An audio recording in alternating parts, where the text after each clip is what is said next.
What's good? What's good? Welcome to episode 51 of the Love of the Game podcast.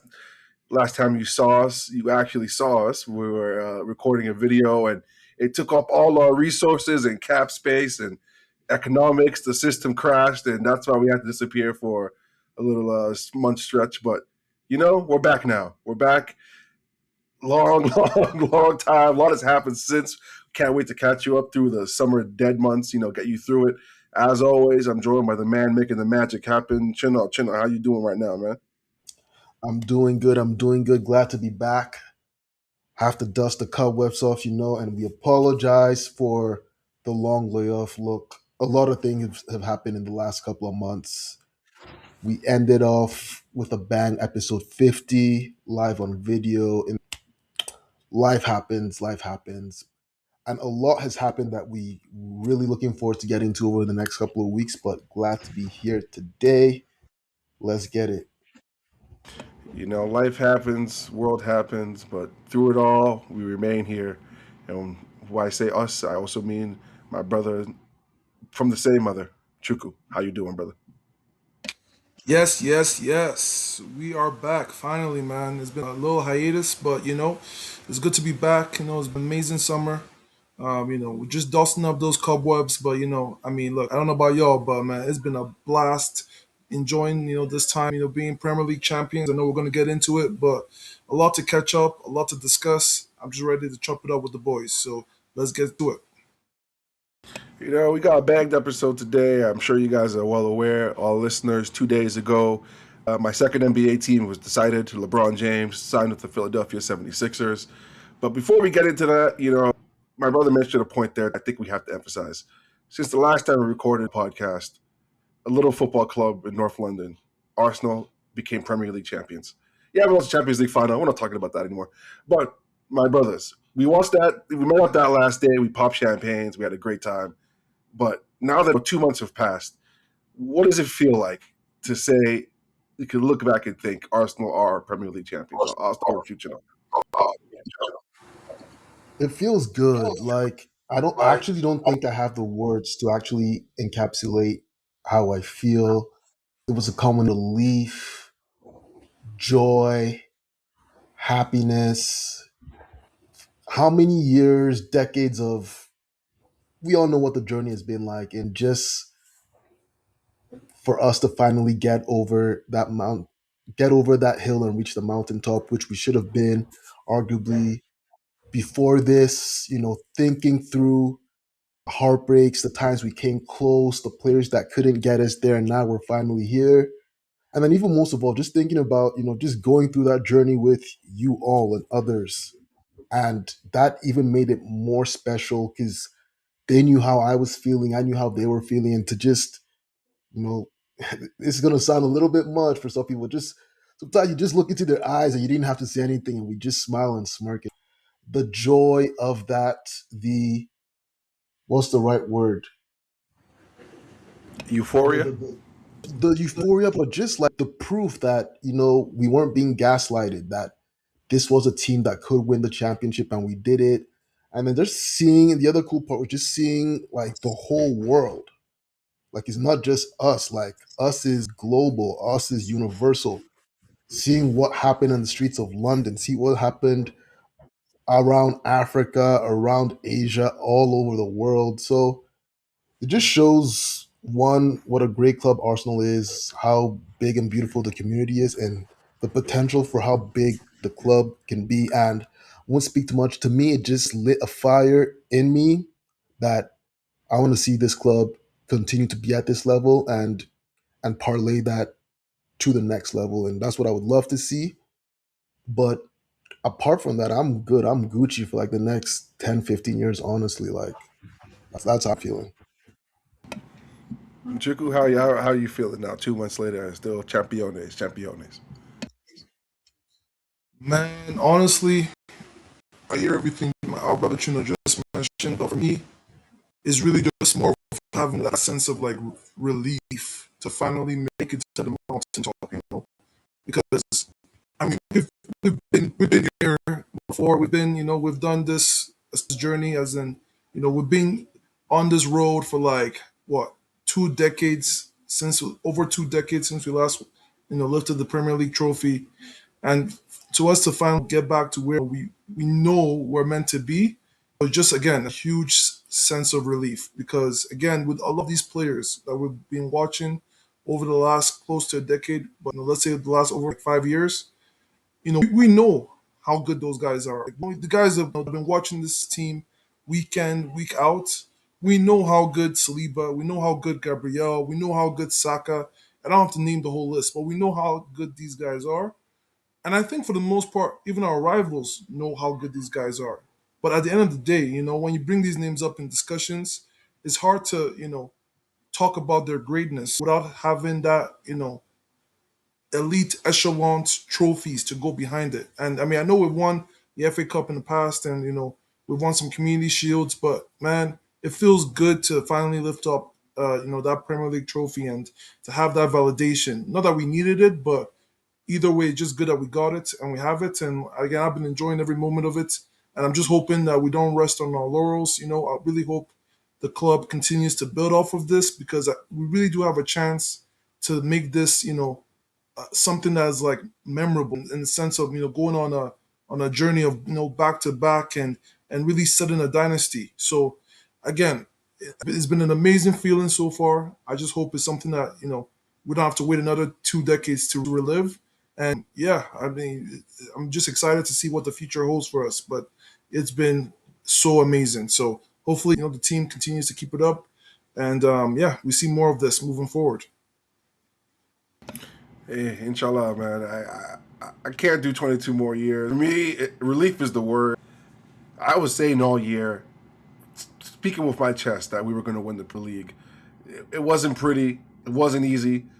And I gave up after the City loss. I fully gave up. I'm only going to sit here and say I was believing the entire time. And then we just clawed and scraped and we got over the edge. And honestly, one, it takes me back to, my childhood and all the warm memories. But above all, really, I just feel happiness for all the people involved. That, like Chino mentioned, we really should have won one by now. And if they got through this stretch without winning one, it just wouldn't feel right. And the outpour, you could feel the outpouring. And it's funny, like, there was this moment before the Bournemouth game where City drew, where they were like, wouldn't it be nice to win the league in front of your home fans in a game? And now I haven't seen it play out. I think winning it when you're not playing is the best way. Because the party starts immediately. Like if you win on the pitch, you got to go back to the locker room, shower. Like literally, it was just organic. They all watched at the training stadium. City drew. Streets were flooded. We've seen the pictures of Rice and Saka and Timber just walking around Emirates at 2 a.m. Like that kind of freedom only happens if you're not playing when it happened. And it was a beautiful day. And 2 months later, I'm happy. We'll talk about it near the end of the episode of all the transfer talk. I can tell you right now, I could not care less. Like I want to be one of Premier League, man. I'm satisfied. But before we dig into that and a little tournament that happened called the World Cup, as I mentioned on Friday, Adam Silver made a few calls and said, "Hey, Braun, we're trying to finalize this TV schedule," and he finally announced it. Step back a bit. It's funny when he first left Cleveland, TV special. When he went back to Cleveland, he had a whole article in Sports Illustrated. When he went to LA, he had a Clutch Mafia press release. When he went to Philly, it was just a sham tweet. It just shows even LeBron's tired of this, man. I ain't trying to make a big deal about it, but the last domino has fallen. I have my second team, and the world now knows LeBron James is part of the Philadelphia 76ers, announced Friday morning because LeBron hates my work schedule. Chuku, what were your first thoughts when you saw that Sham Street come through, that the process is now here? Man, honestly, as a LeBron stan, I was relieved because of all the places that he could have joined. For me, I just want to see LeBron maximize his time he has left in the league. And I mean, I want him to be in the best position to win another ring. And I honestly felt amongst the teams that were mentioned and talked about, unless he was joining the Spurs, OKC, I honestly felt Philadelphia was the place to be. And I'm just happy that he chose, Philly because it just made too much sense for me, at least on paper. Like, you look at that starting lineup, and I know people are gonna, look at, Embiid and his health, and the fact that there's so many, all the guys on the team seem like they might be players that need the ball. Is there going to be enough ball to shit go around? I mean, there's only one ball on the court. There's that in the third. But I'm like, man, you know what? LeBron at age 41, going to 42, like he's not really trying to be doing too much. As far as if he's just coming in and being a distributor and getting his shots where he fits in. I just think he of all the I guess major superstars at the moment, like he just has a game that I just feel like it fits, can help be a perfect glue guy for a young group who is going to be leaning on the continual growth of Maxi and now JB coming in. Like I just think they have enough going on that LeBron can just come in, not have to do too much. They're gonna be nights where he's gonna be able to rest more during the regular season. They're gonna be winning so many games because you have the young up and comers in Edgecombe coming second year rookie, or second year rather, coming off his rookie year, and Maxi still coming in to establish himself as one of the top dogs in the league. JB has things to do as far as all the talk of people talking smack about his time in Celtics. I mean, you're hearing all sorts of data reports about analytics talking about JB being not even the top six player on his team. Based on analytics, all that rubbish. Like, I just think Philly right now is a team with a lot to prove, and LeBron coming in is going to add valuable experience, valuable, key synergy that is just going to help overall. And I honestly, I mean, I know we're going to talk more about it as we progress, but overall, I'm just happy with the choice he made because I really do believe the Sixers are going to really optimize his chances of being able to win another ring. And if that ends up being a one or two, and maybe he finds a way to go back to back, even better. But it's going to be definitely something fun to watch, and I can't wait to see how the season unravels.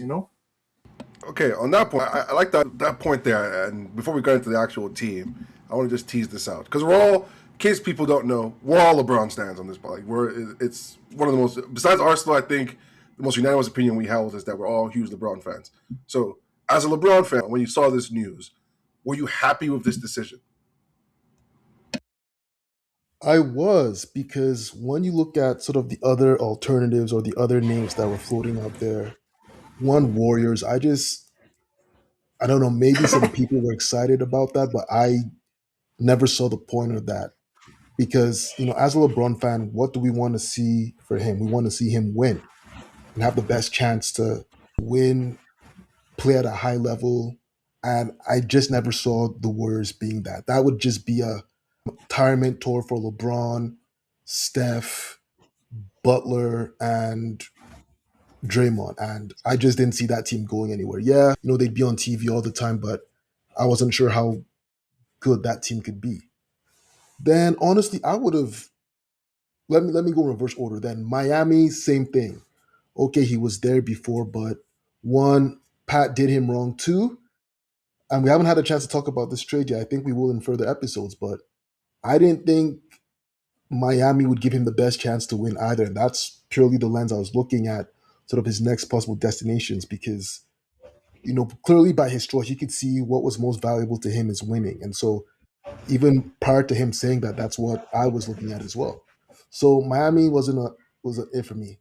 So I'd heard Philly, at the very beginning of the process, but then it just seemed to be between Warriors, Miami, and Cleveland. And so I thought Cleveland, based on which team would give him the best chance to win and the sort of romanticism of all that, of him going back to his first team, the team he won, came back to win the title with, and that's sort of where he would end his career. So I actually thought Cleveland could be a good shout, but then, when you look at the situation in Cleveland, that would have been a good team, but the situation in Philly is even better for a lot of the reasons that we'll discuss soon.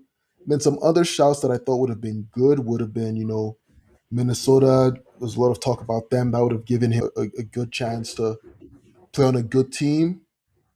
Maybe even Denver. I think would have been a better opportunity than Minnesota, in my opinion. But then obviously I'm a Spurs fan, so that'd be him in the West. This just ticks all the buckets for me. Fair enough. I asked because even though I've talked myself into it a little bit more, and we'll talk about the basketball fit. I just, as a LeBron fan, my thing about this whole winning thing is, obviously I can't speak for the guy because he clearly wants to win. That's what he said in his statement, and I'll take his word for it. But for me, it was, what is a fifth ring gonna do? That's always been my stance on this. Like LeBron is, we're in the extra zone now. Like, if your opinion of LeBron will not change, there's nothing he can do more to make you rate him higher or lower. Like, it's entrenched. Even if he wins his fifth ring or his sixth ring, Jordan stands are still going to say Jordan went 6-0, hitting out the team strong. He had to jump between teams. He won his own. Like, it will not change anything. So that's why, for me, I want him to go to Cleveland. I just think you shouldn't be ring chasing when you're 42. It's not really ring chasing, but like, I just don't get that for me. Like, you're gonna go to a new team now, and this whole chance might go wrong, and all this extra stuff. Just go back home. Go to the fans that adore you. And the team I wanted the least him to go to was the Warriors because it's always going to be Curry's team. It's Curry, and then you're going to be, oh yeah, LeBron was there for 2 years. That was cool. With Philly, I'm still undecided just because they love Embiid, and we're going to get into more. But is Embiid going to be there for the whole 2 years? Like, what's happening there? And there's no really entrenched guy. So, like, I guess he could get that on his side too. But I just didn't. Hands up, like, I didn't see him going to Philly. I just thought the fit there was weird. Like, LeBron's going to live in Philadelphia. Like, it just didn't make sense to me. But I'm starting to see the vision a little bit more now, and I'm just happy he's in the East. I'll say that. I'm happy he's in the East. I'm happy he's not in the West. I'm happy he's not in Golden State. I wanted Cleveland. That was what I was rooting for the story. But, he's going to be playing meaningful basketball. So I'm happy with that. What are your thoughts, Shana? Yeah, like honestly, it's not even about, him doing anything to put him change his status on people's perception of him. It's just for me is wanting to see as a fan LeBron having a chance to play his best ball and him playing his best ball in a situation that isn't wasted. So again, I thought Cleveland would have been a good fit. It's not just basketball side of things, but just the whole off-court picture as well. But again, just to see LeBron as he's still good, right? We saw him be the best player on a team that won a playoff game. Some of the So best players in a playoff series. yeah. So that whole piece for him to just go and just chill, embrace it. There's still time for that, honestly. But he's still, and he sees it himself, has the ability to impact winning and impact at a certain level. So go somewhere. It didn't have to be just one place that gives you the best chance of doing that. And Cleveland could have been that. Minnesota could have been that. Denver could have been that. And I think Philly definitely is that. It's a thing I've seen, and I agree with this take I saw on Reddit and Twitter, is that, just again, we're talking, leaving aside the basketball fit for now, it just feels weird that LeBron, you see him in Philadelphia. It just doesn't, in the jersey, in the city, just doesn't feel like a natural fit. Do you agree or disagree with that, Juku? Say that again. I didn't get that second part. Like, not basketball wise, but just like, it just doesn't seem right to see LeBron. Like, I guess I'll describe it like when I see Klay Thompson in a Dallas Mavericks jersey, it's like, this doesn't look right to me. It doesn't feel right. Oh, I see what you're saying. I see what You you're know, saying. Nah, man, I'm not one that thinks like that. I mean, ever since he left the Cavs way back, joined up the Heat, that ship has sailed, bro. And then from the Heat, went back to the Cavs. From the Cavs to the Lakers. I mean, once he went to three teams, like that ship is gone. See, that's the part that I don't know, man. I feel like again, maybe I just have a different viewpoint on this because I did not have the Cavs at all in my like thought process of him going back there because look, I mean, again, on a side note, I guess the viewers aren't going to be aware, but I was pretty confident on LeBron to Philly that I put a wager on that. You know what I'm saying? That's how much belief I had because in my head it just made too much sense. The moment reports came out that money wasn't an issue, he was willing to take less to play for a team that he would choose for his next ball club on paper, first of all, we all knew it had to be the East because, for one, playing with Golden State, sure, but what's him joining Stephen Curry team, a team that they've been his rivals at one point. Like, what's that going to really do in today's current stage? The moment Golden State couldn't get Anthony Davis or couldn't get a deal to get one of his boys in, that ship was just gone. I just didn't see it. Like, why would at age 41, 42, want to be trying to battle in the West when there's these young cats in Spurs and OKC to deal with? It just didn't make any sense. So they were out of the picture. So I knew it was going to be a team in the East. And then with the Cavs, I'm like, yo, LeBron literally just came out of a situation where he had to play with two guards who were offensively minded but had zero to no defense. And he's going to be subjected to that pretty much something similar when it comes to the Cavs roster. Like, it just didn't make any sense. At least with Philly, the Philly boys, you have Edgecombe who takes pride in playing defense. Maxi might not be the most elite defender, but he sure knows how to work the passing lanes. He knows how to create a steal or two. You know, we know what JB's about on defense. We can say the same thing about Embiid. I just think LeBron, just on paper at least, he just seemed to fit like a glove, in my opinion. And I just think, like, at this stage of his career, I'm sure he wants to be able to enjoy his basketball. He wants to have a chance of actually winning a ring, especially if he's not going to take a pay cut. Especially if he was willing to take a pay cut, because it's going to be one or two things. He's looking for the money, and if that's the case, all bets are off on that. Obviously, a team that's most likely not going to be a contender that would have been the one to pay him the most, or he takes a lot less to go play with a team that can be that actual contender. And I think he made the right choice going to Philly because on paper everything just seemed to have aligned perfectly. And I mean, look, obviously, basketball is not played on paper. We got to see how it all meshes, in real time. And I'm sure it's going to take a little time to adjust. But I mean, man, if they can figure it out, man, I'm just saying it's going to be fun to watch. That's for sure. And I mean, I just can't wait to just see how that's going to all play out. But yeah, you got to imagine Philly have to be favorites, in my opinion, to come out of the East. Like, they just on paper look too good. I know everyone's going to talk about Embiid having to be healthy or his health being an issue, but I'll be frank, man. I honestly feel like Embiid has a chance to be the most rested he will ever be entering a playoff situation because, quite frankly, they're not going to really need him to play all that much games in the regular season for them to be able to beat most of the teams they're going to be coming across. Like, I imagine they're going to have a lot of time to be able to rest guys. You still have a lot of you still got JB, who I literally seen with my two eyes carry those Celtics boys without Tatum most of the year to the tour. Is it number 2 or number 3 seed?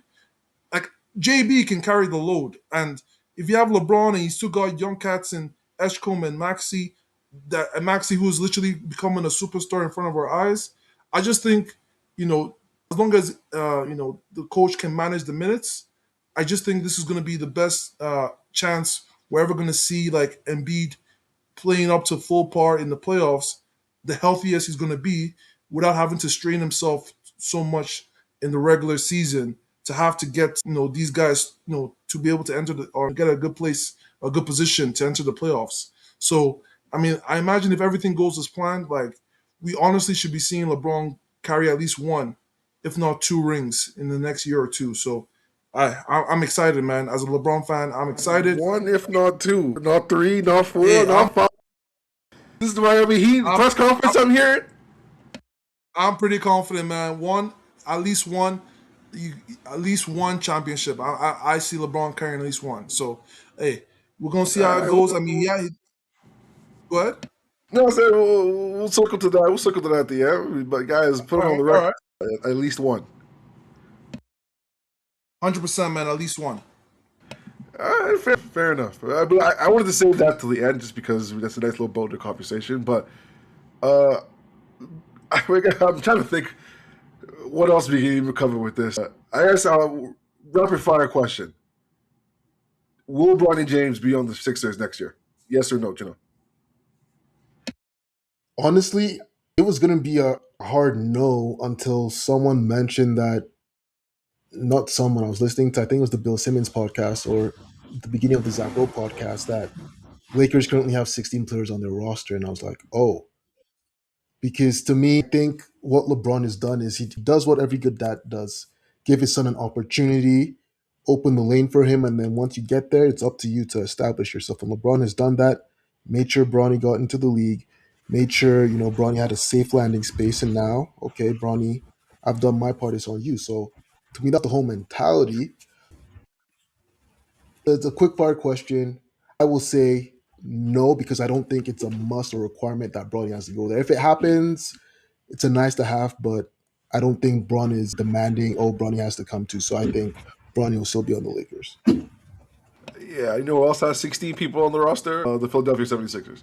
And they're trying to sign KCP. So it's a hard no. It's a funny joke, and I get why I was saying it. Like, I'm on a hill on this one, and I don't care. I think Bronny James is a decent, protected NBA player. And if I'm the Lakers, I'm not giving him away for free. And if I'm Sixers, I'm not trading for Bronny. So at that point, we're just kind of an impasse here. So yeah, I think it's a hell no. If I'm Bronny, I don't want to play for LeBron anymore. Like, bruh, leave. I'm trying to live my life here in LA. So, I'm trying to do things. Now I'm trying to get a popping on these road trips, and I can't be doing that when you're there. So, yeah, I'm hope for everybody's sake he lets it go, and then we've seen them play together. Isn't the next step the best highlight to be LeBron guarded by Bronny, or he guards Bronny? Like, wouldn't that be cool? Like, let's see that instead. LeBron dunks on him or something. I don't know. That's just fun. Second rapid fire question for you, Chuku. If you were commissioner, what would you pick as the Christmas Day matchup for the Philadelphia 76ers? It gotta be Philly Boston, man. I think gotta be Philly Boston. That would be my pick for sure. See, okay, what would you pick, before I go on a tangent? Yeah, it's two, three options. Philly Warriors just because LeBron, Steph again, but that's bled to me. Probably exciting for a lot of people. Philly Knicks, because those are to me the two top dogs in the East. But then Philly Boston will just be spicy for so many reasons. Not only do you have the JB angle with Philly and Boston, but LeBron and Boston is always a thing. So I think that would be crazy. In a world where they can juice the schedule, where that is the first matchup, then I'm all for Philly versus Boston on Christmas. They play in the same division. That means they play each other 4 times. I don't know. I know they can move the schedule. I don't know if they can move the schedule that much where they don't play each other for the first 2 months of the season. If they can do that, I love it on Christmas. If it's not the first matchup, I don't want that on Christmas because then all the juice is going to be that first matchup. That's the thing for me. So if I'm honestly Silver, that's opening day for me. My opening day game is Yeah, Sixers Boston. that's another option. Opening day games are going to be spicy as well. I'm trying to remember Spurs OKC. I think it was something similar where their Christmas Day game was like the third one, right? But it was Yeah, still it was the third one. It wasn't the first one. They played each other like 2 times before. So that's my point, right? Like, I feel like the Boston Philly is that first time is must see TV. I just don't know if you can, like, even Spurs OKC, they couldn't do it. Like, they play each other too much. They just have to fit them in the schedule sometimes. So, for me personally, give me Philly, New York. That's what I want for Christmas Day. And there's a big part of me that wants the finals rematch. It feels right to New York, San Antonio. But let's be real, man. San Antonio OKC is the real rivalry. So get that matchup on Christmas. New York versus Philly on Christmas. We'll give Golden State like the Lakers or Miami or somebody, man. We don't care. Boston can have Miami. We can figure it out. But I just thought it's been the scuttlebutt about the Christmas matchup because, like, you're right. There are 3. I didn't even say 4 options because it would never happen. But Philly, Cleveland would be kind of spicy too if that was a Christmas day. I wouldn't hate it. But I don't think the Cleveland fans would boo LeBron and they wouldn't care that much. Like, let's be real. So anyhow, I'm very curious. Like Adam Silver, he was laughing and joking in that interview he gave. I know deep down he was dead serious. I got ESPN calling me. I got NBC calling me. Like, bro, decision, man. We should make the schedule. So, and we all good. All right, now Chukwue touched on this. This is the question, and we're recording this obviously July 26th. Like, who knows? There's been a lot of talk about people saying like, who they could trade Embiid. I'd be shocked if they did, but you never know these minimums and these buyouts, and things can change, like all these moves. But sitting here today, July 26th, I'll ask it this way. What do you think is more likely to happen? The Philadelphia 76ers win the championship this year, or the Philadelphia 76ers lose in the second round? Chuku? Really winning the They championship this year. Chilo? they lose in the second round. Count me in for losing the second round. And I just really believe in the Knicks. I don't know. I just really believe in the Knicks, and I know that's the talk. Are they the best starting five? I don't want to make this podcast a Jaylen Brown podcast because it is what it is. There have been enough podcasts recorded this summer about Jaylen Brown. I think the idea of Jaylen Brown versus who Jaylen Brown actually is two very different things. And this year will tell me a lot because everyone pencils him as a plus defender. I promise you, he's not a good defender in the last 2 years for good reason because you scored 30 points a game. And if you could score 30 points a game and be a good defender, you're Michael Jordan. And he's not Michael Jordan. It's just what it is. So the more he's had to score with Tatum being out, the less he tries on defense. Fair. Now he's on a stacked team. I want to see what Jaylen Brown does. He's my most interesting player. I'm so invested in what he does this year because he's coming in with all the anger, disrespecting me. All the blog boys were saying I was blah, blah, blah. But then he gets traded from being the first option to there's going to be nights where he's the fourth option or the third. Like, he's not going to be the guy. He's going to shoot way less, and he's got a big contract coming up. So is he going to be satisfied? Some nights we just need you to guard Luka and stay in the corner and hit threes. Or is he going to want to say, all right, man, LeBron, I'm tired of these pick and rolls. Give me the ball. Let me cook on the wing. I need an ISO. So I don't think the fit is as clean as people make it out to be. And the East is a bloodbath. So I just think on probabilities, it's much more likely they lose in the second round. Embiid might even get hurt. We haven't talked about Embiid. Embiid can just get hurt, how he always does in the playoffs. He gets hurt after round one and then lose to somebody else. So count me in for more likely they lose in the second round than win the championship. But hey, I got any final thoughts before we move on? This is LeBron's in Philadelphia. What a world. Yeah, and like, I'm gonna just say, oh, go ahead, you know. yeah, because if we want to, I don't know if we're moving on from this topic, so I'll get it out. I will still, as the defending champions, I will still have Knicks at the top of the East.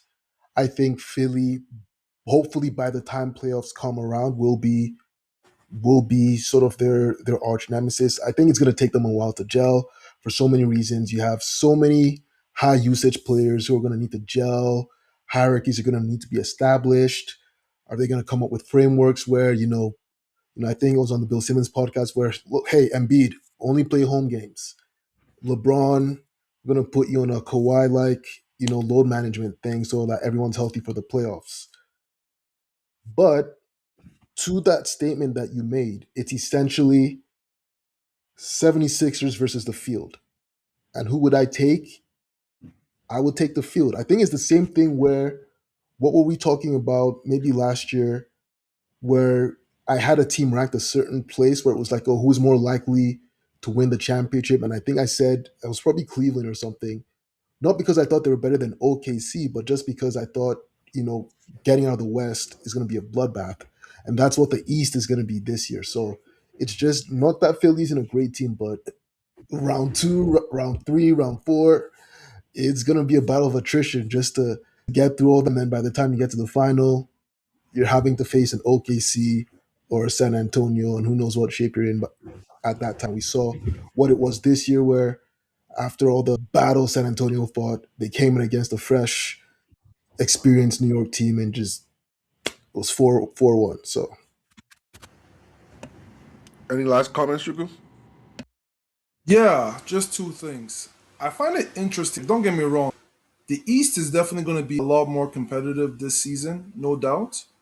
But I mean, maybe I just don't see it right now at the moment. But apart from the Knicks, if I'm Philly, I don't really see too much competition as far as like teams that are on equal par with what I've got as far as firepower at the moment. I could be So, wrong, so Chuku, let me but ask you a couple of questions on that, right? Because go I ahead. get your point, but okay, maybe it's the Knicks there, but is Miami going to be better than last year? Sure they are. Is Toronto, if the trade goes through, going to be better than last year? Sure they are. Is Indiana going to be better than last year? Sure, they are. So just for all those reasons, not saying that they're part of the 76ers, just for all those reasons, right? I think that's why we're saying the East is going to be tougher. But again, I hear all the points you guys said. I don't disagree with. I came in saying the East is going to be definitely a lot more competitive. There's no question about that.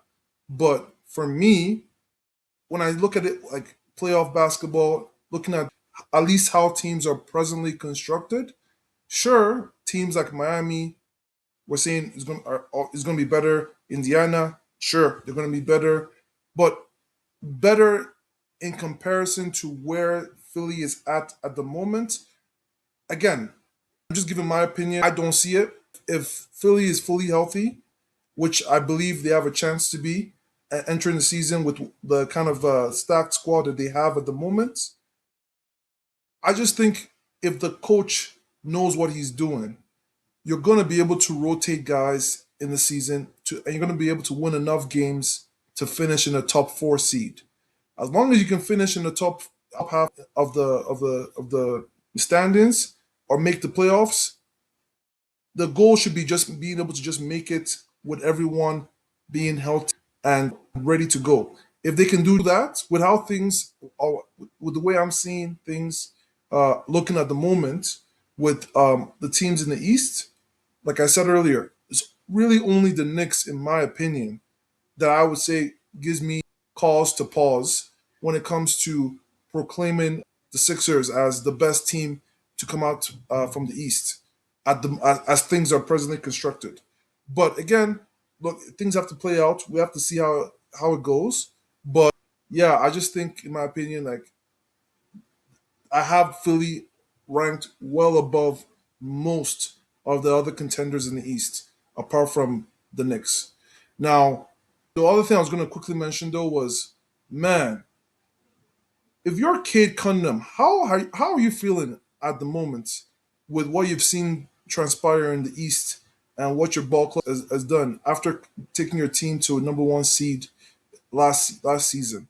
I mean, I gotta feel like a bit depressed. I'm seeing all the other teams adding quality players to the roster, guys coming back healthy in the form of Halliburton when it comes to the Pacers, and meanwhile the biggest news you're hearing from the Detroit is still trying to get Duran signed to a max deal.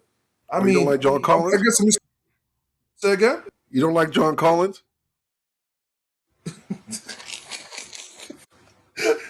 Eh, sorry, look, okay. John Collins is a nice. There was a time when I used to have a lot more about him as far as like how he was viewed in the league, but I'm sorry, man. Those were like many years ago, man. At this point in time, I don't really see John Collins being a needle mover at the moment. If I'm being frank, it is another option that he can shoot a little bit, and he does offer some lob threats for Cade.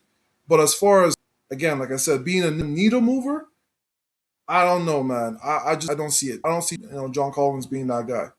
At least not this version of John Collins. That's for sure. So yeah, no, I gotta say if I'm disappointed with what my club has done so far, is all I'm trying to say. I don't know. If I'm Cade, I'm thinking, what could I expect? I mean, I would never say this publicly, but if I'm Cade, I'm thinking, you guys better not pay Dewar the max. Because I saw what he was doing in the playoffs, and that's not the guy I want to commit myself to. So, I'm sure in the group chats, he's like, yeah, man, go get your money, big fella. But shit, man, I'm telling the GM, do what you got to do, fam. Don't pay him the max. Because, yeah, he's wilding.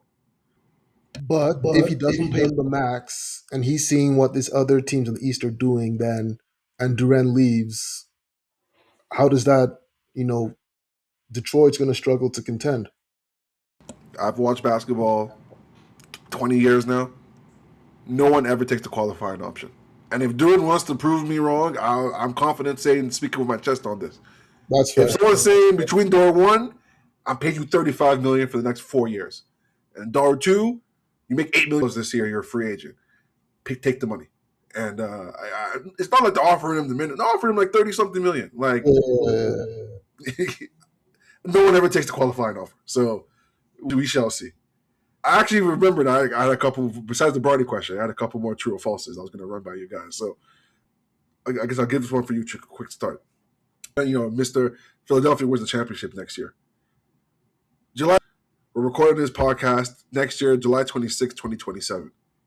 Right now, do you think Nick Nurse will still be the coach of the Philadelphia 76ers in a year's time?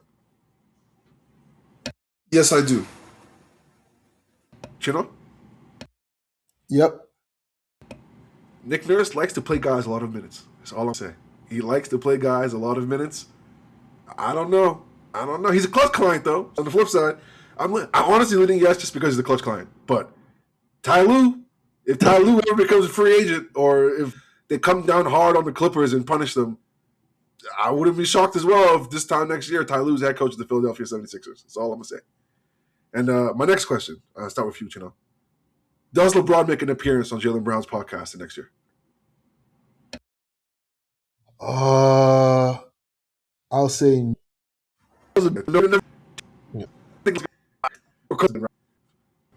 I would say no. I think that's more of a Maxi Eshcom kind of thing, man. Leave it to the young bucks to get that going. LeBron, he too old for all that, man. I don't see him. I don't Hey, see man, him LeBron jumping. with the kids, man. He's with the kids. He has a podcast. Not Yeah, stream, man. but, love the game, man. Maybe he makes or must have one video with Nash Carver. It makes an episode with Jaylen Brown. He pops on the podcast. I don't know. I feel like Hey, man. that would be Maybe a nice little team bonding thing for him to do. maybe if Jalen Brown changes up how he does, platform, and maybe have an actual setup and not just streaming, from his bedroom or wherever he does it from, maybe it might be a different story. But at the moment, with how things are presently constructed, I just don't see it being an environment that LeBron just comes in to just pop by.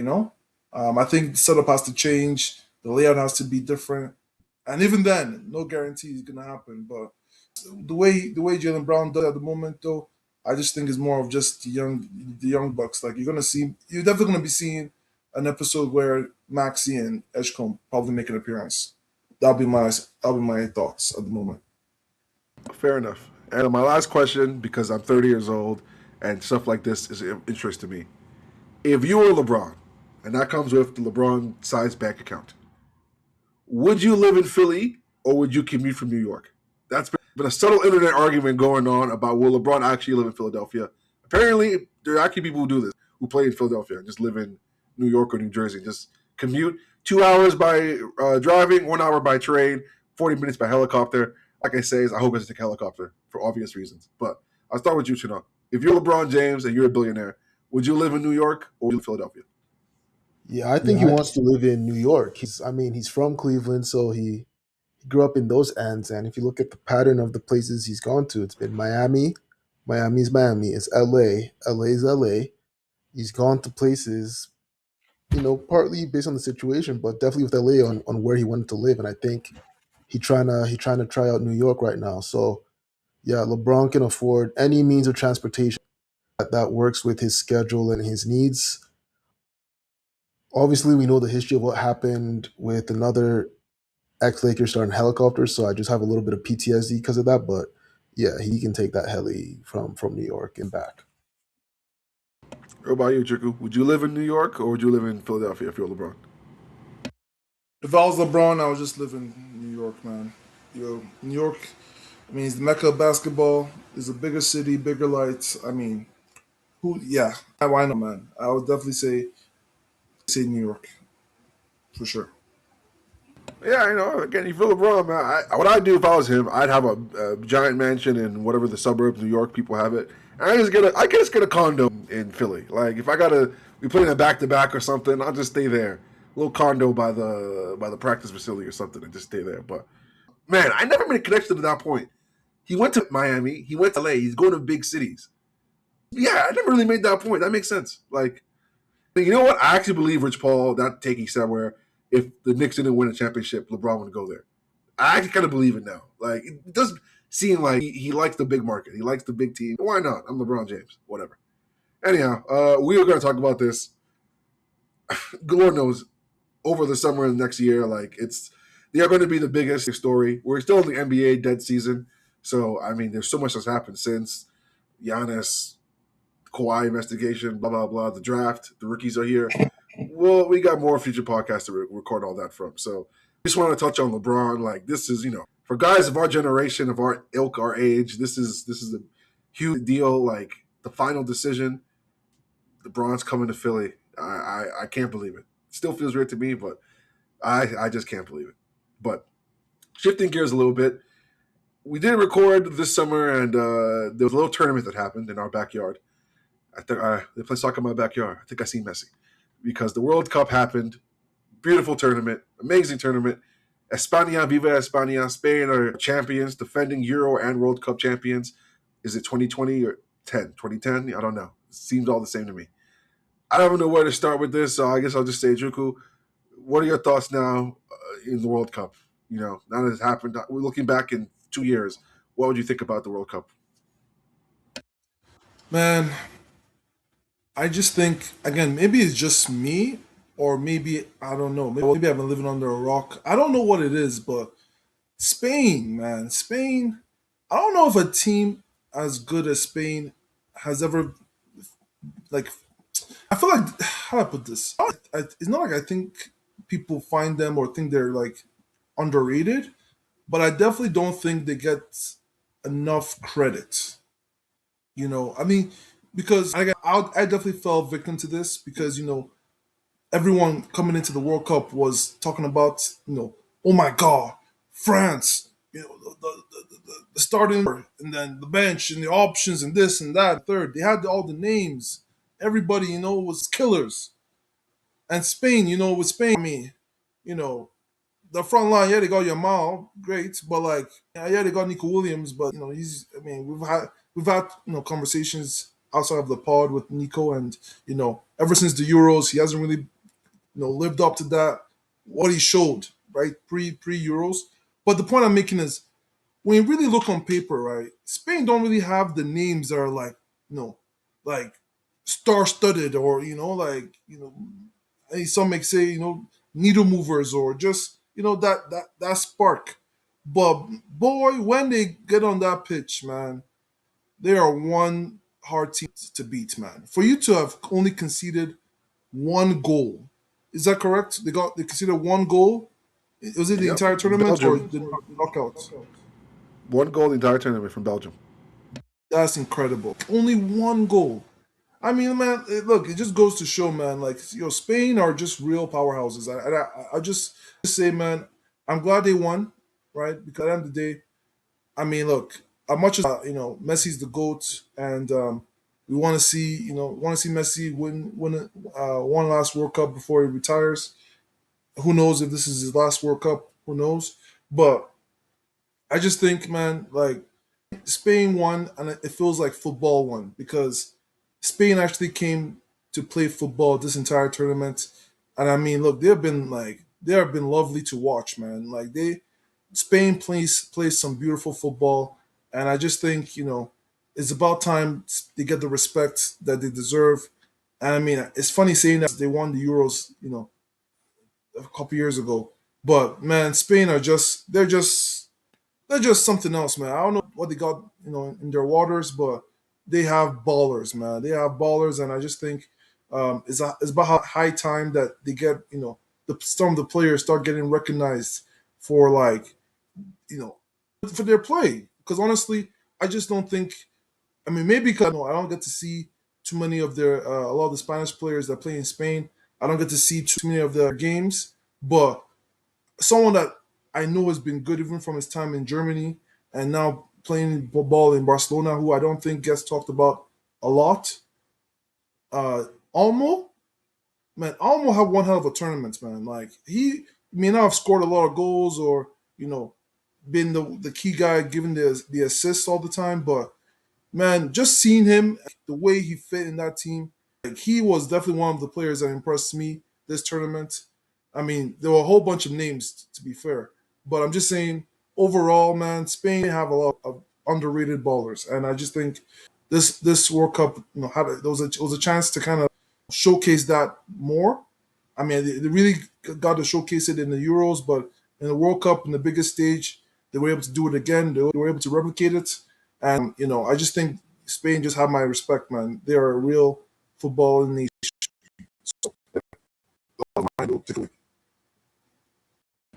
Yeah, no, I think with Spain, a lot of it is, even with football in general, and I'm guilty of it. I picked France all tournament, England as well.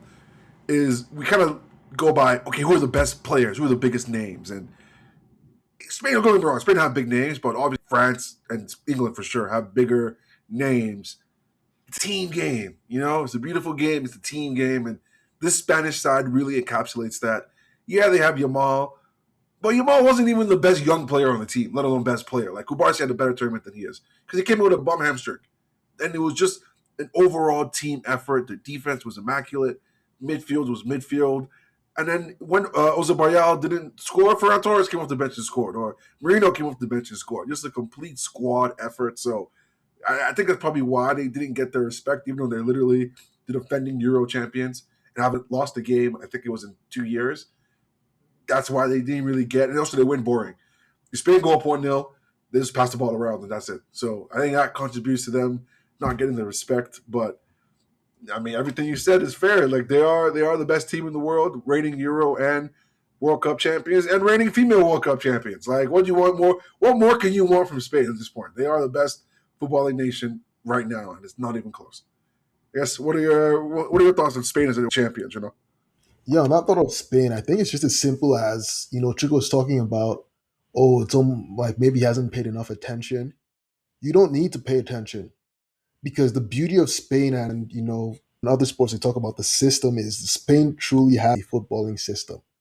Doesn't matter which club you come from, they all have the same philosophy. They all develop the same sort of players in that apart from certain key guys, but even with those key guys, you can swap them for the next guy, next man up, and they would play the exact same way with not too much drop off.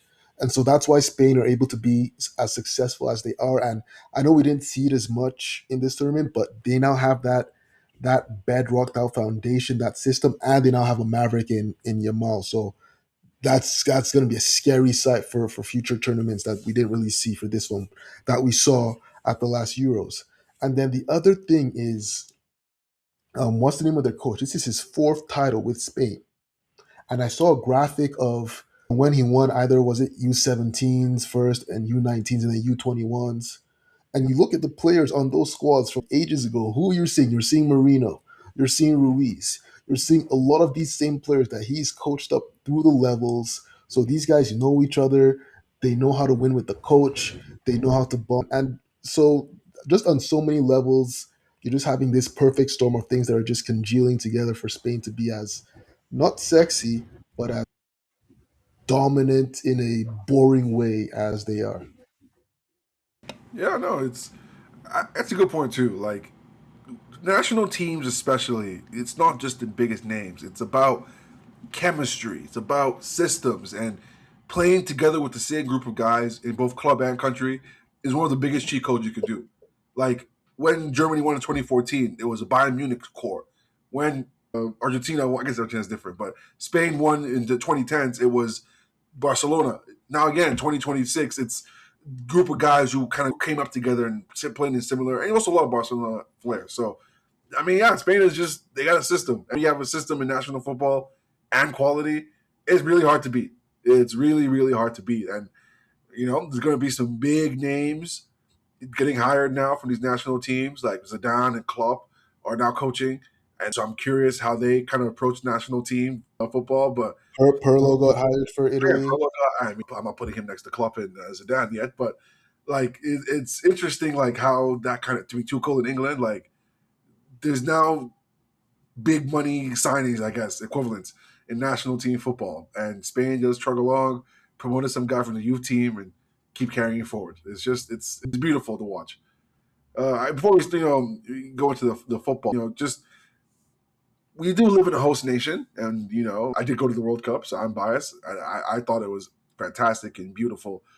What are your thoughts about like the three countries that hosted it and the overall just vibes, I'd say, about the World Cup, let alone on the pitch stuff, the off the pitch vibes? Because I've heard some people saying that you didn't really feel the culture of the World Cup for this one. It just felt generic. I was just others saying that they loved it. So I guess I'm curious.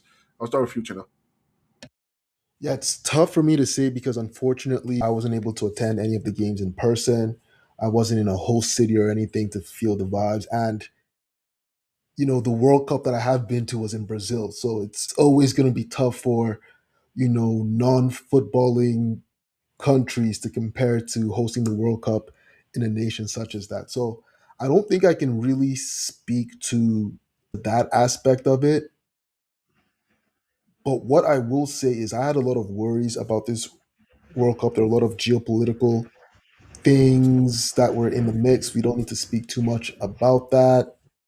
There was a bunch of new rules that were coming in. How would that shake out? And honestly, maybe Emeka, you can speak more to sort of what things felt like on the ground. But I think there were aspects that I thought would be an issue that turned out well. The expanded field, for example. I just thought this was just them doing a money grab, to try to expand. More games means more television money. But then you saw some of those smaller countries who, you know, not a lot of the world knew about, not to talk of hardcore soccer fans, get the chance to show themselves to the world, give people an insight into their players, their team, and obviously, it's a form of advertisement for their country. People got exposure to their culture one way or another, and it was just beautiful. I'm talking about the Capo Verdes, I'm talking about the Curaçaos, who came and they didn't just come to come and have vacation. They came to show themselves out and they surprised a couple of teams. So I thought that was really beautiful. You know, like I don't know what your experience was, but I know a lot of the friends I had in Vancouver, they just said like, the vibes were electric. And I think Vancouver's a little bit more different because Vancouver is a little bit of a football city already, so just people who were in Vancouver or have family in places adjacent to Vancouver, and they said like it was just a different atmosphere than what they're already seeing. So I had a lot of worries, but it seems like on the whole, obviously there were issues with tickets, but on the whole, went a lot better than I expected, and there were really some beautiful things that came out of it. I'm biased. I went to the games in Vancouver. 10 out of 10. I just absolutely loved it. The vibes were immaculate. The people who traveled in, all the teams that I saw play, you could see there were thousands of people from the countries that were there and vibing, and I just love that stuff. But now that I've sat back and reflected on it for a little bit, it did strike me that there wasn't any like particular flavor. It was just all like come to Vancouver, where obviously I've never been to any other World Cups, but you see clips and they're very like local. Everything's a very local experience. Like, yeah, it's the World Cup, but we're gonna have Brazilian flair and everything. We're gonna have Russian flair and everything. And I think that's just because there were three host nations. So when there's that many host nations, you Canada and the U.S. are similar, but we're also very unlike in many ways. Talk a little of Mexico. So who has energy and time to be making all these generic things for all specific sites? So it ended up just becoming kind of generic, for a better word. But I also didn't need that stuff. I needed the people, what I cared about most, and the people delivered. I wasn't as worried about all that stuff because say what you want about United States and their current government and their leader, they know how to host things. Like they've been hosting things and they always, there's too much money in the country for things not to happen. And that's really what it is. And I thought it was fun seeing the games in prime time. I guess that was also a big deal for me selfishly. The games are on at like instead of waking up at 3 a.m. to watch a game, the games will start at noon and end around 6 or 7. So seeing football at prime time is a big, huge positive thing. And Not even that. For the first stage of the World Cup, we were getting footy from 11 to. I miss it already. I miss it already. But yeah, no, it was like that was fantastic. I love that. And then also like it was cool seeing different. Like I know what you're saying. I hate about Brazil was more football nation, but I thought it was interesting seeing a non-football nation start to embrace football. Like Holland became a superstar, which is hilarious to me because Holland is probably the most top 5 most famous people in football before the World Cup. Like he plays for Man City, star striker, whatever. But you still people come to me at work like, yeah, this Arlen Holland guy. Have you heard of him? Like he's good. Like that's just so funny to me. So seeing things like that, I don't know. It was maybe I'm getting more less cynical and more my old age, but it was cool to see that whole nation just start embracing football. And I'm biased. I'm Canadian. This is the most football has ever had a ground roots in Canada ever in my life. And I really appreciated seeing that. I loved seeing how the country got behind the team. If we got crashed in the group stages, maybe I feel differently. But winning against South Africa, being there live, being part of the marches and the parades, like I thought the vibes were immaculate. So I thought this was one of the. I honestly I thought it was the best World Cup I've ever like watched as an observer. Like it was fantastic from beginning to end. So I don't know. I'm biased, but that's kind of where I stand on it. How would you rate this World Cup, Chuku, as a viewer? Like, is it one of the better ones you've seen, or middle of the pack, or one of the worst ones you've seen? Man, I'll say it was I. It was I. Like obviously, like I guess I might be a bit biased because the World Cup was in our backyard as we talked about in Canada as one of the hosting nations, and I mean, unfortunately, I wasn't able or blessed to be able to attend, but I did have a lot of friends that were able to whether it was in Vancouver or in Toronto, they were able to experience and kind of share, the experience. And I mean, I was living vicariously through them, as each were, in the environment. And it just seems like, or rather, it seemed like, it was a really good environment. I mean, I'm sure you can talk more about it as you got to experience being around the festivities in Vancouver. But overall, I just think it was a great time for the game to come to North America. We're seeing how a lot of the North American countries are really taking the game more serious, investing a lot to their development and really producing a much better product than they have, in the past decade or so. So I'm really very, glad that we got to experience that, and I'm hoping that that continues to help grow the game, and at least in this region of the world, and people start to start to take this more seriously, and we actually start to actually see bigger names, bigger talents coming out from this region because North America, we have a lot of people in this country, and uh, as more and more immigrants come into the country, I think there's a chance to kind of grow the game out more. Kind of bring opportunities for homegrown players to come through, and I'm just excited to see where the game goes because honestly,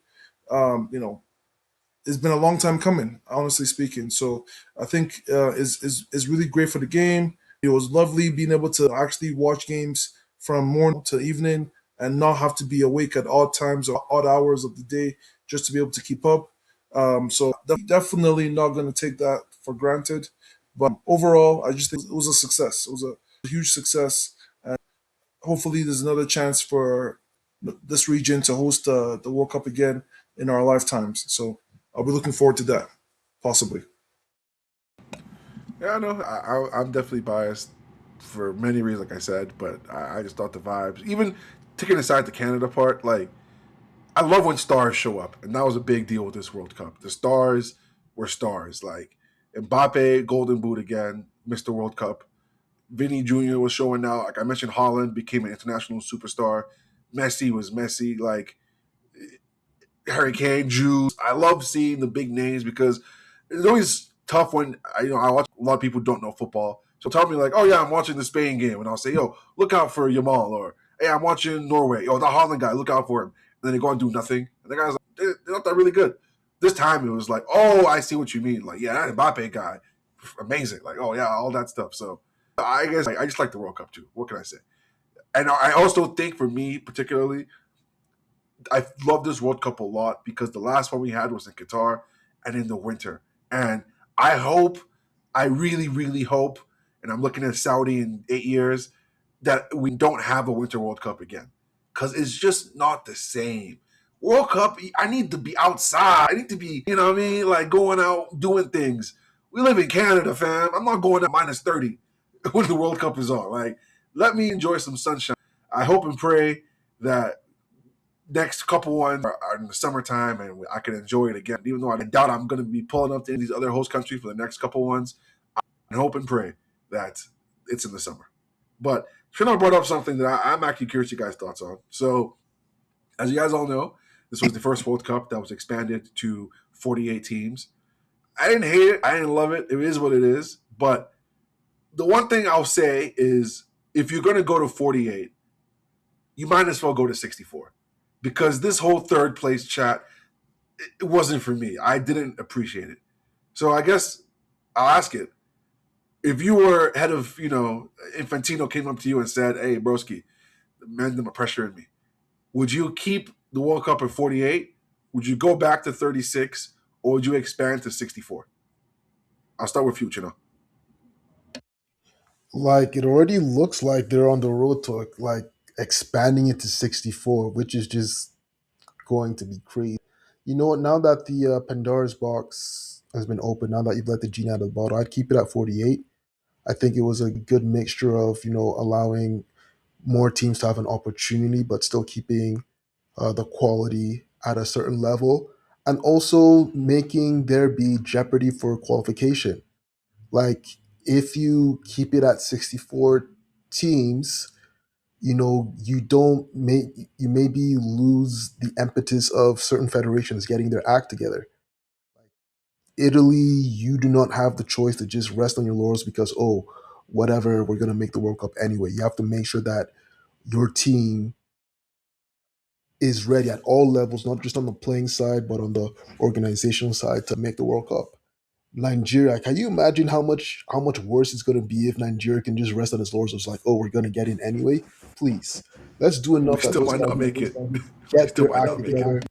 Make sure you're pulling from the pool to get. There's lots of people of Nigerian descent, making sure that the federation is doing enough to get the best players possible so that we can make World Cups and have that impact on the next generation. Because see all of these teams. Morocco, they had a team of all players from that were born outside the country.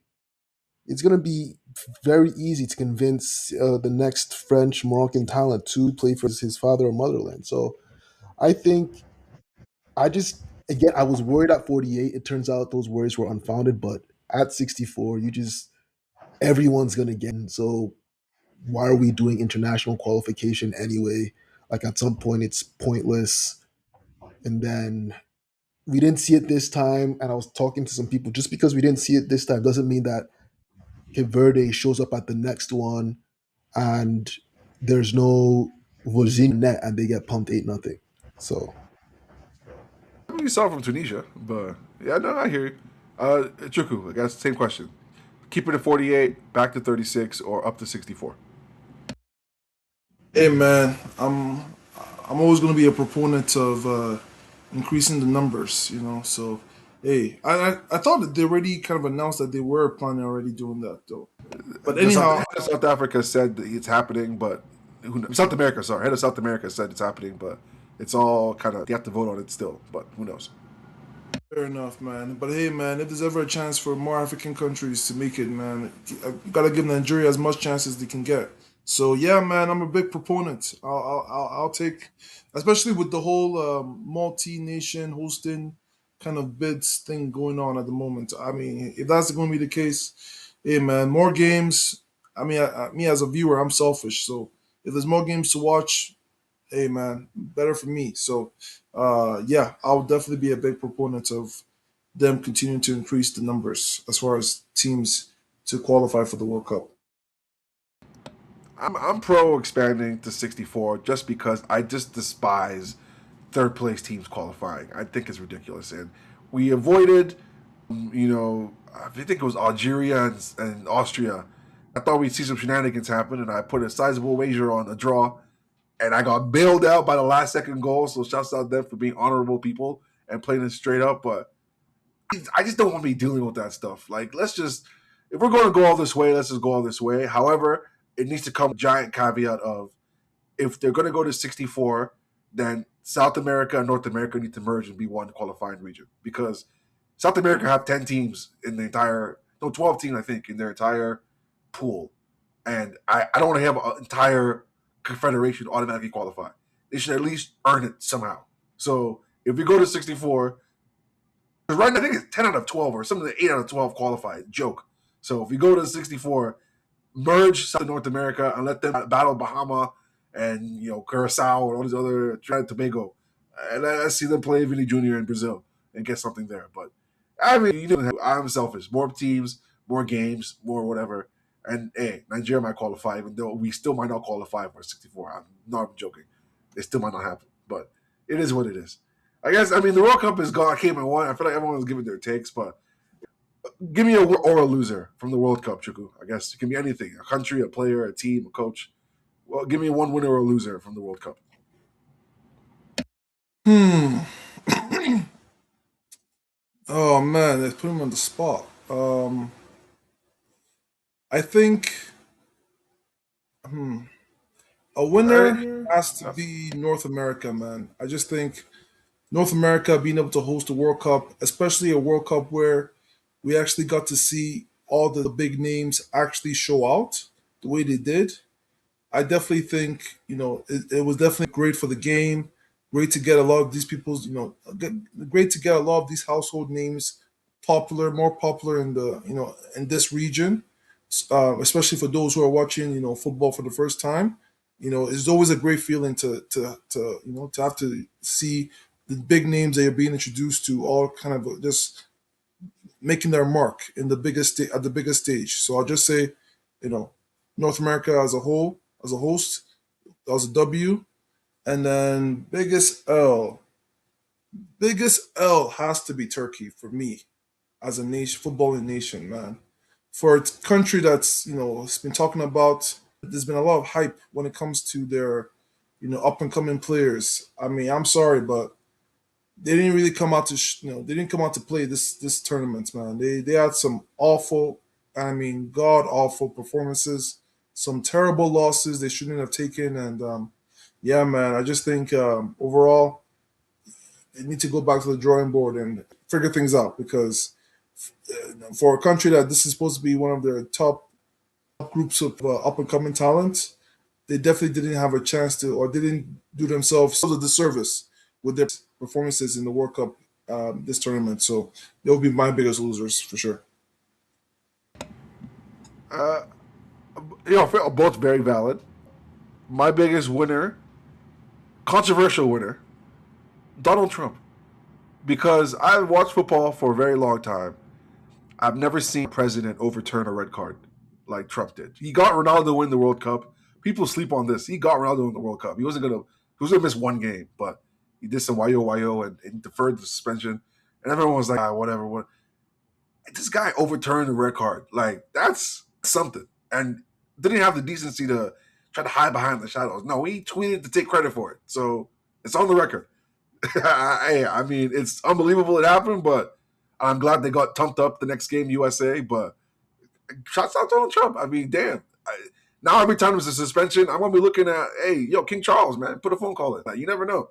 You never know anymore now. And my biggest loser, and I hate to say this because there's a stand in the chat here, but Cristiano Ronaldo, brother. I hope the people in your life have really sat you down and said, you don't need to do this, bro. You don't need to do like you're Ronaldo, man. You're Ronaldo. Why are you putting yourself through this again? You're 42. Why are you putting yourself through all this? I get it. He still thinks he's good. He's scoring in Saudi Arabia and he's doing. It's sad to watch, and it's sad to watch because the Portuguese coaches don't have the cojones to realize that starting a 42-year-old guy, unless he's literally producing messy numbers, we're playing 10v11. Bring him off the bench, and he had to see his rival put up these numbers, get all this PR, get all this positive buzz, and him being reduced to I haven't gone further. So without going to elaborating more, my biggest loser is young Ronaldo, and I hope this retirement is true. Don't disgrace yourself even more at the next Euros. Chino, give me a winner and a loser, please. Yeah, I wanted to talk about the stars, but you already mentioned that. I loved how they were just going bar for that bar the whole tournament. Haaland scores two one day, Mbappe comes and scores two the next day. Reminded me of Messi versus Ronaldo, 10 years ago. Biggest winner has got to be Canada. First point in a World Cup, first win in a World Cup, going to our first knocking round, last minute winner to go through. Just beautiful, just beautiful. I don't think enough has been said about that. It's hopefully a big catalyst in the future of football in this country and for the next generation. So big winner in Canada. Also shout outs Curacao and Cape Verde. Biggest loser for me is Brazil. I find Brazil so weird because I know they have a lot of good players, a lot of players that play in the Premier League, and maybe it's the Premier League's fault, but they just look so dry. Apart from Vinny, they just look dry. Where's the Joga Bonito that we're used to? We saw it in fits and bursts, but without Neymar there, the next generation really need to step up to make sure that that football heritage is still there. Yeah, you need some solidity at the back, but the guys up front, I think, if I'm Brazil, I think they need to. It's funny because it hurts the team I support, but I think they need to do something to keep their best, definitely attacking players in the country at least 1 or 2 extra years. Right now, you're having kids leaving right at 18, going to Spain, Portugal, England, Russia, Kazakhstan just for money.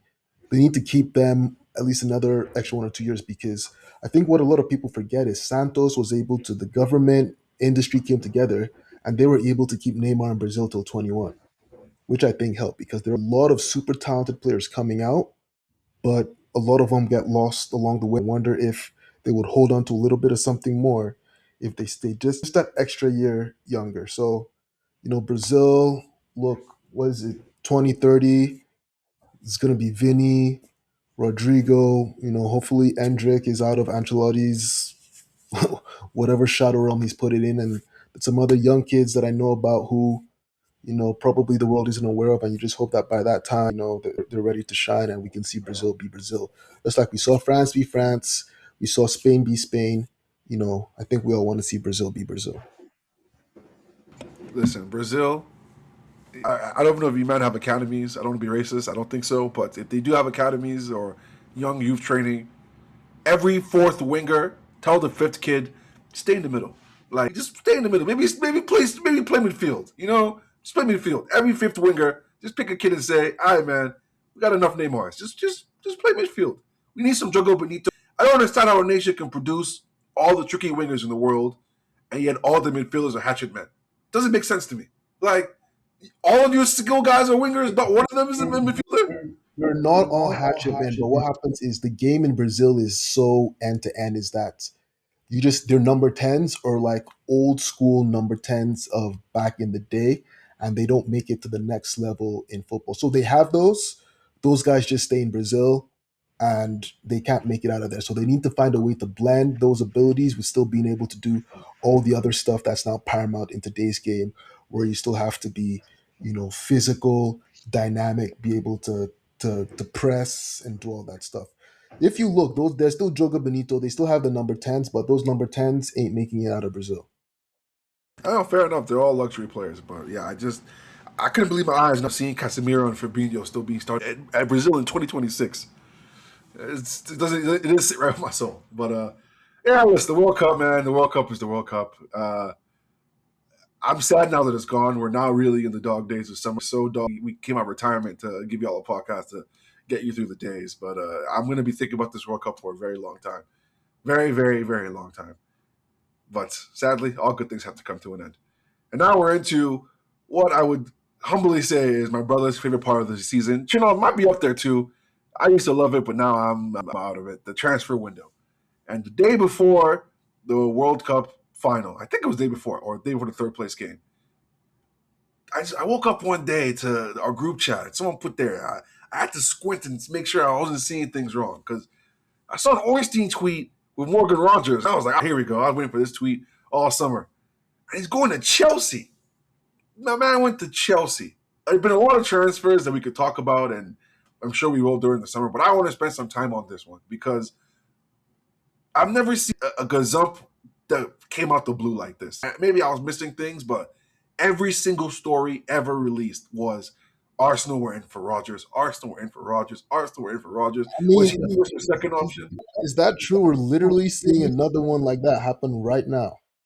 But with Diomande, I feel like it wasn't just like PSG. They were like, Arsenal sniffing in No, Liverpool. at some point, like after the second game, it was like, yeah, PSG's got this on lock. He said no to I guess Liverpool. He only maybe, but wants PSG, and I mean, that was a little murkier than this one. I feel like it was just clear cut. Like it was Rodgers going to Arsenal. Like everyone else is on the fence. And then I woke up to see Chelsea sign him, and It's now been a week. We've had to process it.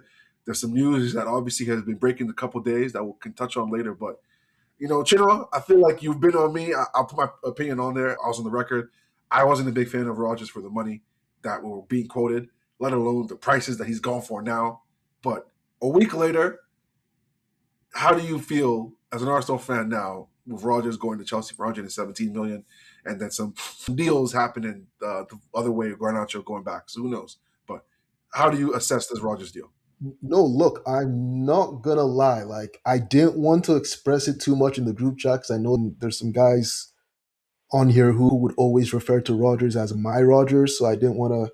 I know I come across a certain way sometimes with certain things, so I want to not do that this time. But I was relieved. I was like, oh, thank God, because again, I'll state this: I like Morgan Rogers. I think he's a great player. I think he has some really outlier abilities, but I just did not see how he fit into this Arsenal team, especially as either the starting left winger or, at other positions. Not that he wouldn't be the starter, but it just caused a lot of issues otherwise. I know last year when he was in the mix with, I think the first report was Arsenal looking at Eze, Madueke, and Rogers for sort of that other winger position who could sort of be backup but also start. And I loved it then because Rogers is an up and coming player who has potential.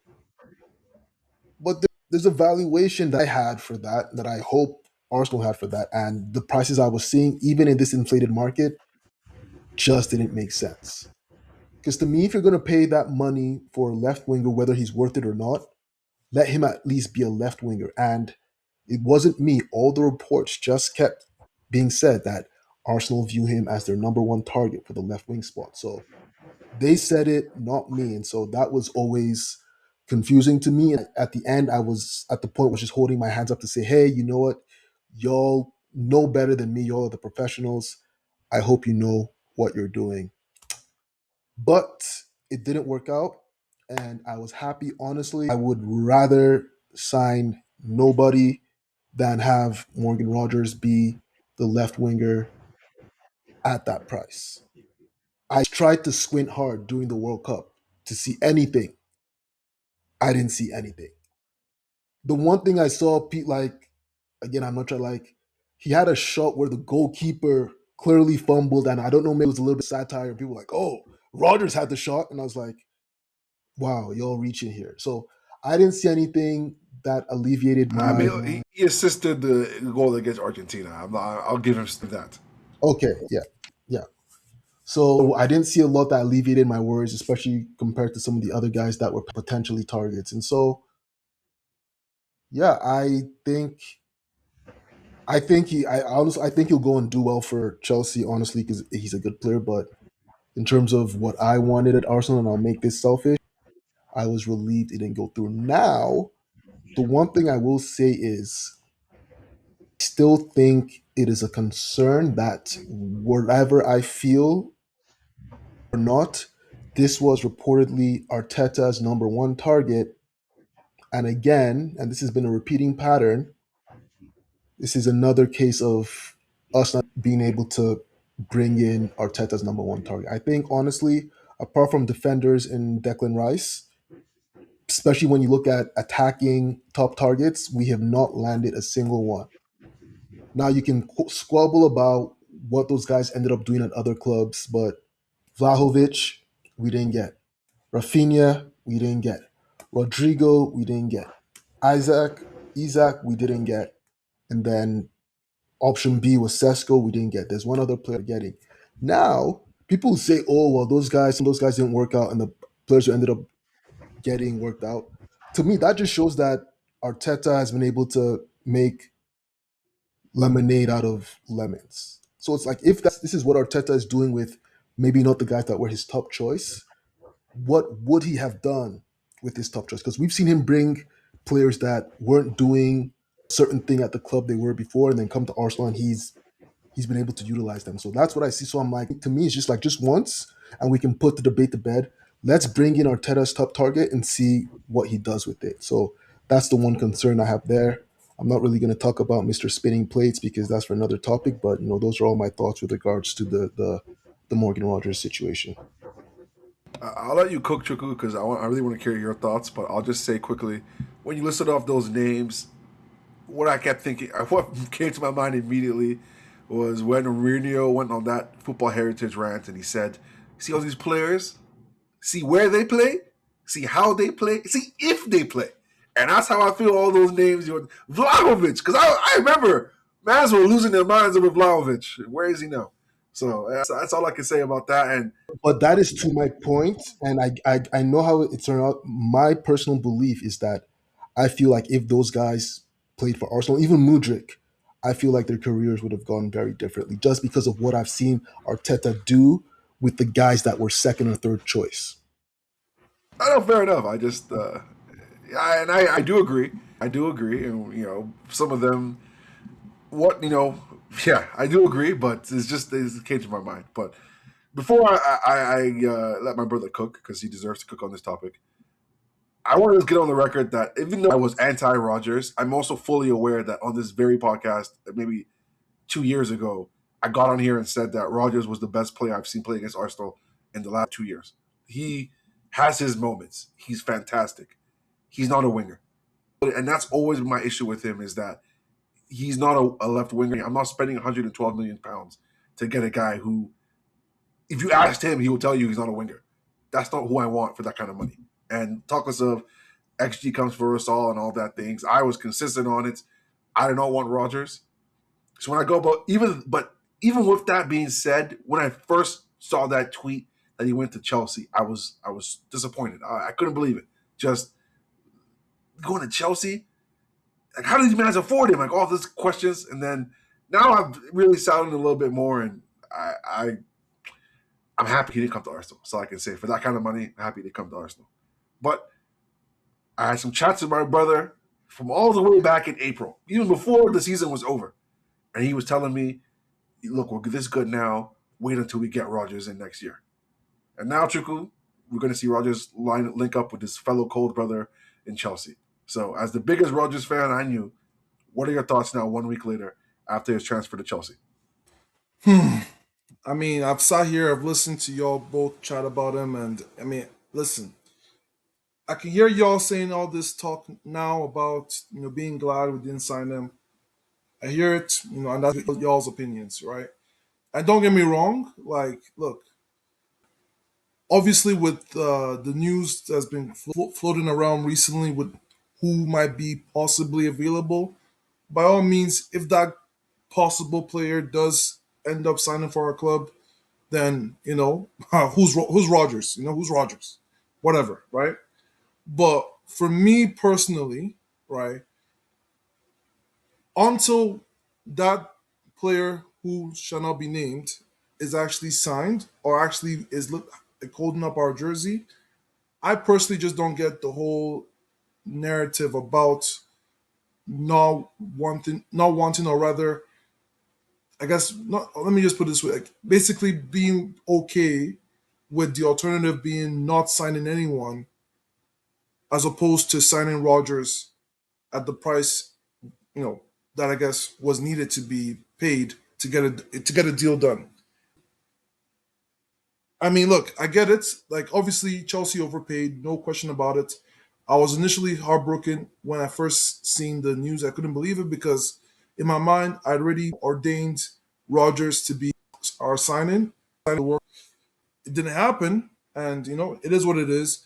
I do find it interesting, though. You mentioned Emeka, that like you don't. You're saying if you ask Rogers himself, he doesn't view himself as a left winger. I don't know. I disagree with that. I mean, first and foremost, before he even came to Villa, and even before he was in Middlesbrough, in the youth setup, left wing was the position he played. You can do the research. He played left wing. There's no argument to be made. There are people who have covered him coming from the youth game. Left wing was a position he is very familiar with. Now, did he play that a lot at Aston Villa? Nope. No, he didn't. We saw him play more centrally. And I will say, if you ask the player right now, the fair point I'll make is he will mention, or he would mention because he has already mentioned his preference of playing through the middle. And that's fair. But at the same time, Chino made a point where he mentioned about what Arteta has done with his second, third, fourth options that were provided to him, and how a player who may have not succeeded, a player we were linked to who had gone to a different club, didn't succeed, right? Maybe it's a different story if that said player was playing for Arsenal, playing in our system. I feel strongly about that with Rodgers because I just feel like from what is available on the market, yes, Rodgers isn't some super world class talent. You know, I agree. He's not that. Should you be paying the kind of price Chelsea paid for a guy that's not really world class? Probably not.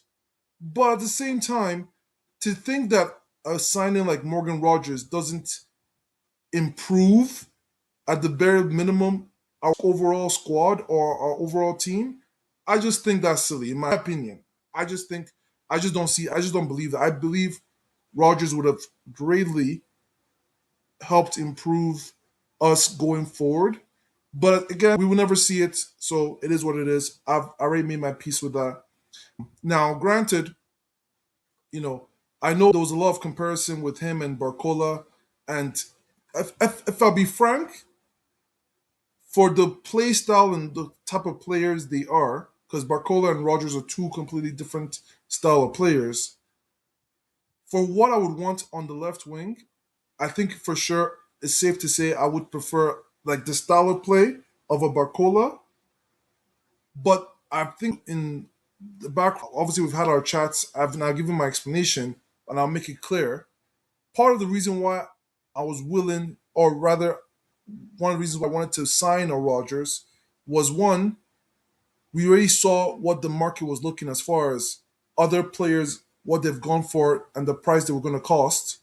I mean, it's no surprise we're seeing Barcola, PSG quoting a price well over 100 million euros for Barcola services. And I'm of the belief, especially after the debacle that took place with the Pepe signing, if we have a, if the market is telling us we have to spend over 100 mil to get a quality signing through the line, a quality forward through the line, I much rather spend that 100 million on a player that I've seen that has done bits in the league already, that's Premier League proven, even though he doesn't fully fit the kind of style I would prefer to see on the wing. My thought process has always been, if I could see Trossard do what he did in the wing and he doesn't have nearly the kind of physical traits that Rodgers possesses in his toolbox at the moment at this stage, I just have to believe Rodgers could have done a massive job. And if Arteta had asked him to play a role, there's a reason why Arteta had him as one, if not his number one target. Like, we've seen what Arteta has done with players in his system. I know offensive wise hasn't always looked the best or been the best as of late, but I really do believe that Rodgers has shown me enough, at least at the time, where I was believing that he would come in and at least add some positivity to our front line. Now, at this stage, though, have a week or a couple of few days gone by since the announcement or since the quote unquote hijacking from Chelsea, I kind of cooled down a bit because look, at the end of the day, we just won the league, man, and I have to just have faith and belief that the organization as a whole, Arsenal as an organization, they know what they're doing. They have the right people in position to run the club. And if they felt like Rodgers exceeded the evaluation that they had for the player, I have to stand by the club. And I mean, they have their reasons. So it's really been clear in interviews how the club thinks when it comes to evaluating a player. If they don't feel like the player fits that evaluation, they're more than willing to move on to another target. And whoever the club brings in, I'm always gonna be behind them. And We're still yet to see. Even if we don't sign anybody, I've already got in my at this point. I've already started getting behind the idea of Tazolas being the next Wonder Kid, Wonder Boy, whatever you want to call him. Who knows? Look, at the end of the day, I just have a lot of faith in the organization. Berta, Arteta, the Cronkies. I have a lot of trust. They've earned that with what they've been able to build so far and getting us to the pinnacle of winning the league. And I just think, Morgan Rodgers is not the end all be all. I'm not going to die on that hill just because we didn't sign him. It is what it is. I'm going to be very interested to see how he links up, though, in a Xabi Alonso system with Cole Palmer and the crew. But, you know, for now, with what we have going on, I don't think it's the end of the world. There will be other players that, will become available when the time comes, and we just have to sit back, wait, and watch to see what the club does. But either way, the club has my full backing, and I'm just eager to see what other moves we make before the end of the transfer window. No, fair enough. Fair enough. I guess I could get back to you, Chino. Is you said for the price Chelsea paid, you'd rather have nothing. Would you still, if August and September rolls around and we make no more signings in the left wing spot, would you still feel that way? Of I rather not have spent 117 mil on Rodgers than get no one in. Yes, because again, I just feel like I just had so many questions, and at that price, and the thing with that price is you spend that money for Rodgers, and I do agree with Chuku that at some level it would have improved the team, but I feel like there would have still been a ceiling on that. And once you spend, we're still Arsenal. Yes, revenues are growing, but once you spend 117 on Rodgers, that locks you up for a while. Like you can't just take that back, or you can't spend 117 million again. So it's that opportunity cost of doing that deal to the point where I wouldn't be happy. I'd probably be upset, not due to Rodgers, just upset at the fact that we're going, another season where we haven't upgraded the left wing spot. But then it would at least still give us the chance in the future to address it. I feel like, if you make Rodgers that signing, that is your bet, and that bet better pay off. Similar thing I felt about Gyökeres is, if you make that bet with Gyökeres, better work because you then have to deal with that for 2 or 3 years. And we're seeing that this summer where you're looking at different opportunities that are there, and now you always have to do fact, but okay, well, Gyökeres is here, so you have to do something about that, right? So if come the end of the season, summer, it is just Solis and Martinelli, I think Arsenal would have not been successful in their plans for the summer, but I can accept the process even if the result didn't work out because clearly they tried for Rodgers. Clearly, but however feasible or not, they're trying for others, but they stuck to a valuation that I happen to agree with at this point in time. So I will be okay with the process for Rodgers. If we don't get anybody in that's an upgrade, I will not be happy with the result. I like it. Before it wasn't on this podcast. My brother can back me up on this. End of the season, I said with my chest, if Arsenal didn't sign anybody this summer, I would still pick them to win the Premier League. I'm still 10 toes on that take. Would I be thrilled? No. And I mean, we've already signed Solis. I'm sure we'll sign somebody else, but I believe in the boys, man. And I hope it doesn't come to that, but I wouldn't be kicking and screaming because I think we have a great squad. But hopefully it doesn't come to that. Before we move on to our shout outs, we're going on long a little bit, but there's some news out there. I didn't want to touch on it too much, but there's some news. We talked about Brazil, but there's some samba flavor brewing in the pot, cooking up that we might be digesting a little bit. I guess just quickly, do you think in the next week, 1 week from now, we would have signed one of either Bruno or Samba Man Vinny Jr.? Chuku? I definitely think there's more likelihood that we sign Bruno for sure. And I definitely think if it's going to happen, I expect it to happen this week, as it is announced that Bruno, I'm pretty sure it's same for Vinny, but both of them are supposed to be off holidays come end of the week, end of this coming week. So I just think, from all reports, I mean, look, we've been hearing all this exploring and acceleration and blah, blah, blah, blah, blah. But I really do believe that this week we're probably going to, if the deal's going to be done, we're going to be hearing news this week about Bruno G signing for Arsenal. So fingers crossed, but that's my belief at the moment. Chino? I believe by the end of this week on both fronts, we will have resolution as to if the deals are feasible or not. By the end of this week, Arsenal will know whether we can actually strike a deal with Newcastle or if Newcastle are asking too much, at which point we will move on because preseason has started and we need to secure targets. And all the reporting is saying that Real Madrid wants a resolution with Vinny on if he's extending or not. And if he's not extending, then I think there's then a pathway as to how things can go. So I don't know whether either of them are signing or not, but I believe we'll have resolutions on potentially both by the end of the week. I'm a hard hell no on both of them. I think this drags on until mid August. Sadly, this is just has the sniff of a saga that annoys me for far too long, but it is what it is. Well, we could have a full 2 hours on Arsenal transfer talk, so I wanted to delay that purposely for the next time. But as we usually do, we like to give a quick shout out at the end of the podcast for anything sports or non sports that we haven't touched on for the preceding episode. And I'll do mine really quickly. Give a big shout out to Christopher Nolan. He had a banger with the Odyssey. I can tell you, listeners, go watch that movie.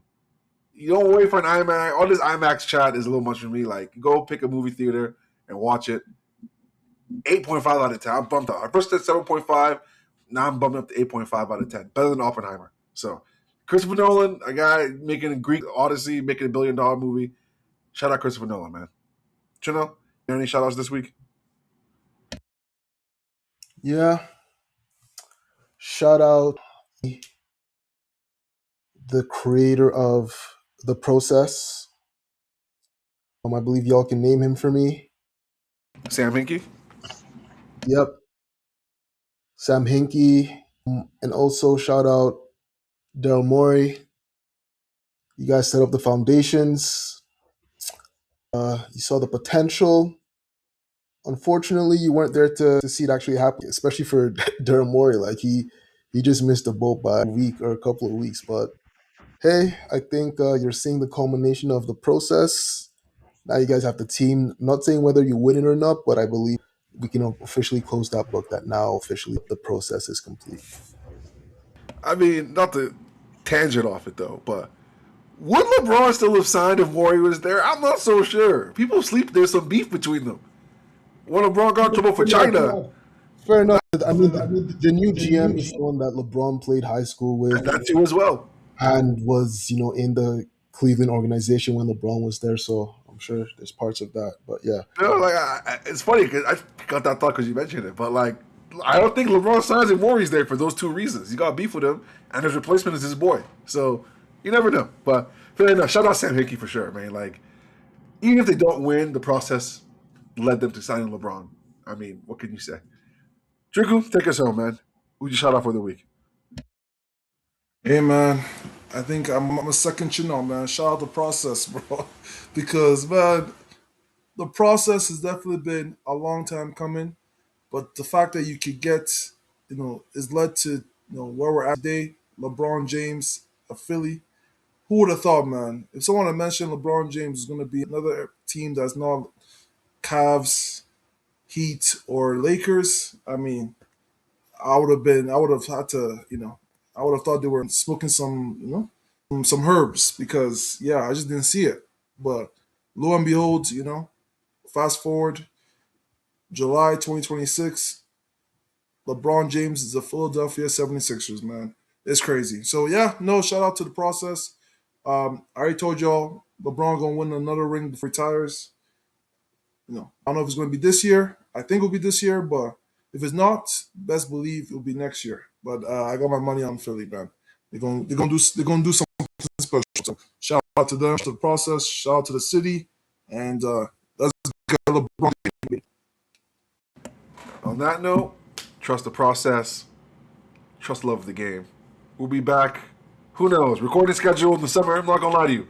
Ad hoc. If there's some breaking news, if Vinny gets signed, we might jump in the booth. If not, we might be 7 or 8 days till you hear from us. But you will hear from us. That is a promise. We're back for the rest of the summer, bleeding into the football season. We're in August. Scary hours. Premier League is back in 3 weeks. Scary hours. I love it, man. So thank you for joining us. Appreciate sticking through the little hiatus we had. We have to recharge the batteries a little bit, but we're back at it, man. There's another episode. Catch you next time on Love of the Game podcast.